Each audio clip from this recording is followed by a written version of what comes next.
The voice as a channel. Your voice can be a channel of divine love, a vessel for truth, a medium for peace, a prayer in motion. But for speech to carry divine energy, the heart must be open and the mind must be still.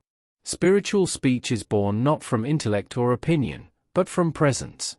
Purifying speech is a spiritual practice. Before speech can connect us to the divine, it must first be purified. Clean intentions. Ask before speaking. Is this coming from love or ego? Does this bring harmony or separation? Would I speak this way in the presence of God? Truth with compassion. Spiritual speech is not flattery or avoidance, it is truth infused with kindness. Speak honestly, but never without heart. Sacred restraint. Silence, when chosen mindfully, can be a powerful form of reverence. Sometimes, not speaking is the most sacred speech of all. Chanting, mantras, and prayer. Certain words are encoded with spiritual energy, mantras, sacred names, and prayers repeated over time purify consciousness. Examples. Om, the sound of universal creation and dissolution. Amen, affirmation and unity in Abrahamic traditions. Soham, meaning I am that, a reminder of oneness in Vedantic practice. Allah, Yahweh, Christ, Shiva, names of the divine that become portals when spoken with devotion. These utterances are not simply sounds, they are frequencies that align the soul with God. To repeat a sacred word with sincerity is to return to the source with every breath. The voice of the soul. There is a difference between your voice and your soul's voice. The voice of the soul is still, but strong. Clear, but compassionate. Anchored in love, not fear. Oriented toward service, not self-image.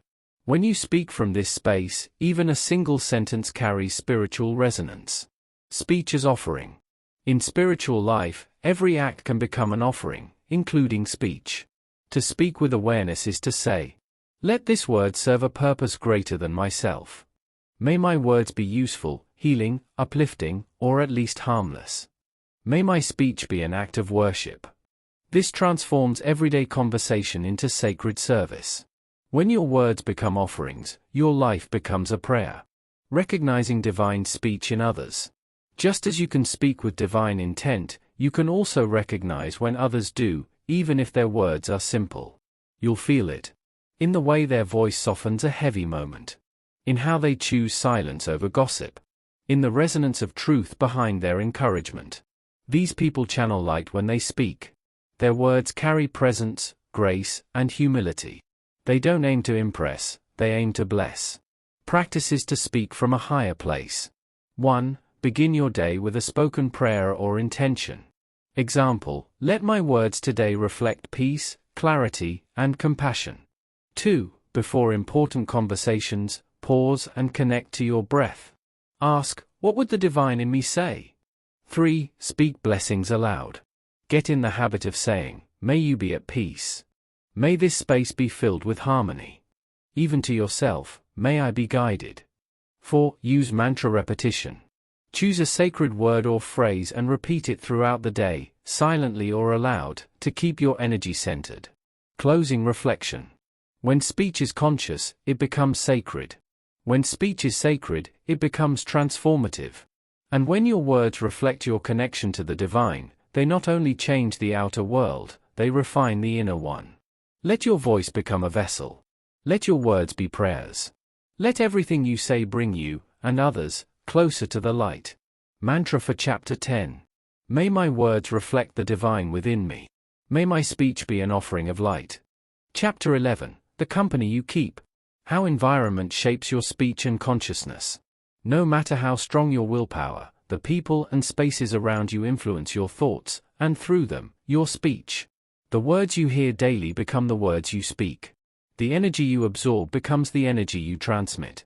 This chapter explores how your environment, people, places, and even time, subtly but powerfully shapes your internal dialogue, your outer communication, and your level of consciousness. Speech is contagious. Like yawns and laughter, language is contagious. Spend a few hours with someone who gossips, and you'll feel the urge to do the same. Spend time with someone who speaks with wisdom and kindness, and you'll find yourself speaking more thoughtfully. Why? Because consciousness is transferred through presence. The words, tone, and emotional charge of those around you begin to influence your own vibrational field. If your inner environment is like a garden, then your social environment is the weather system that nurtures or damages it. 3 influences on your speech. 1. The people you interact with. You absorb language patterns, tone, and worldview from those you spend time with most. Choose people whose speech reflects truth, integrity, compassion, calmness, joy. People who consistently complain, criticize, or dramatize life will pull your energy and your speech downward. People who consistently complain, criticize, or dramatize life will pull your energy and your speech downward. 2. The physical spaces you occupy. Speech is also shaped by where you are. In a temple or sacred space, people naturally speak more softly and reverently. In a nightclub or chaotic environment, speech becomes louder, faster, more fragmented. Environments carry collective energy. This energy shapes mood, and mood shapes speech. 3. The time of day. Vedic tradition divides the day into 3 energetic zones.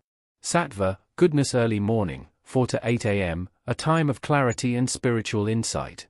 Rajas, passion, daytime, full of movement, ambition, and ego-driven action.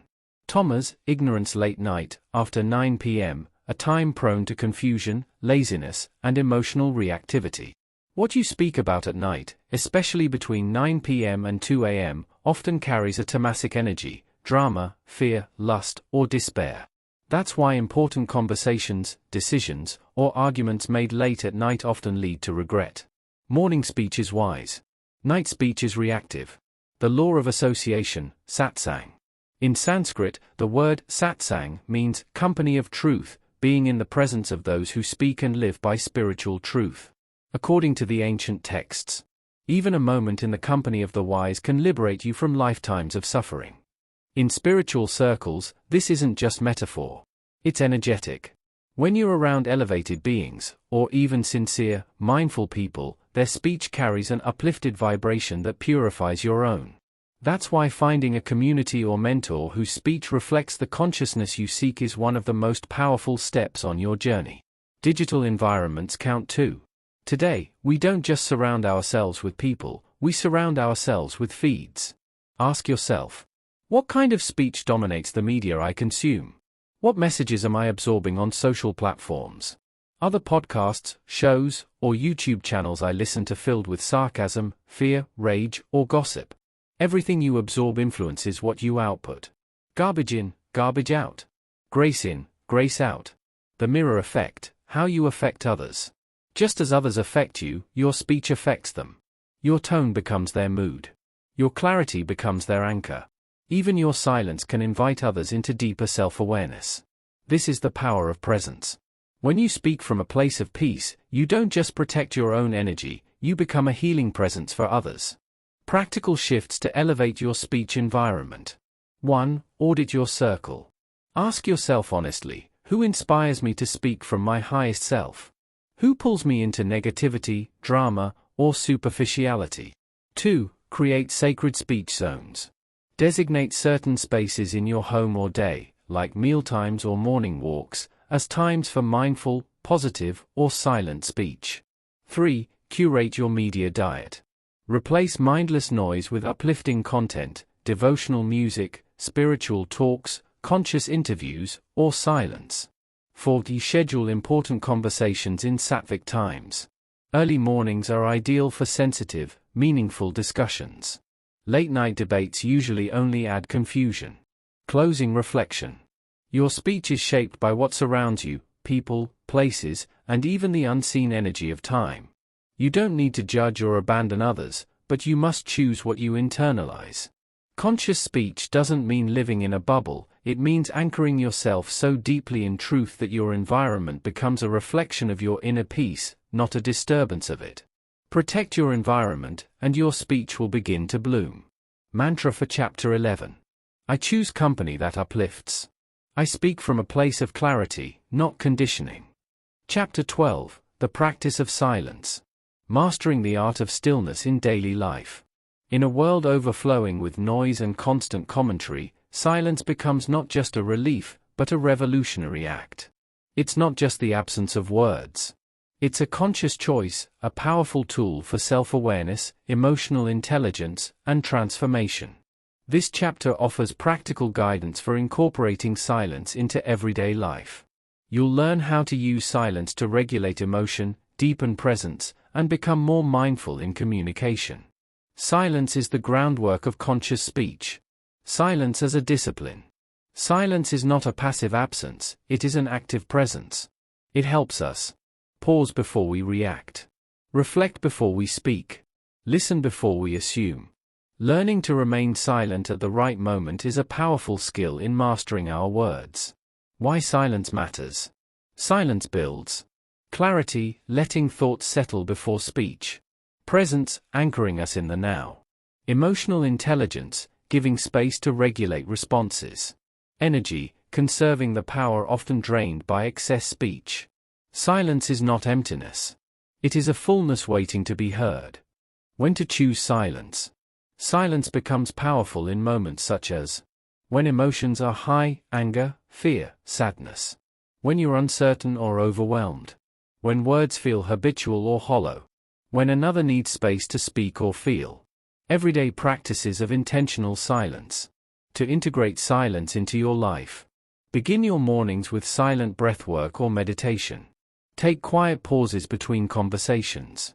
Enjoy a silent meal to savor presence without chatter.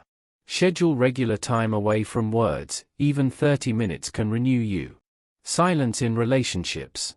Used mindfully, silence deepens emotional connection. Encourages authentic listening.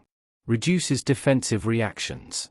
Creates space for empathy and truth to emerge. Note, conscious silence is not avoidance or withdrawal. It's a gift, not a punishment. Overcoming the fear of silence. If silence feels uncomfortable, start with short silent moments and build up. Practice observing thoughts without engaging them. Learn to sit with discomfort, it often leads to clarity. Trust that silence is not a void but a place of insight. Closing reflection. To speak well, we must first learn to be still. Silence is not retreat, it is preparation. When you master silence, your words become infused with power, clarity, and presence. Mantra for Chapter 12. In silence, I find my truth. From silence, my words arise with power and grace.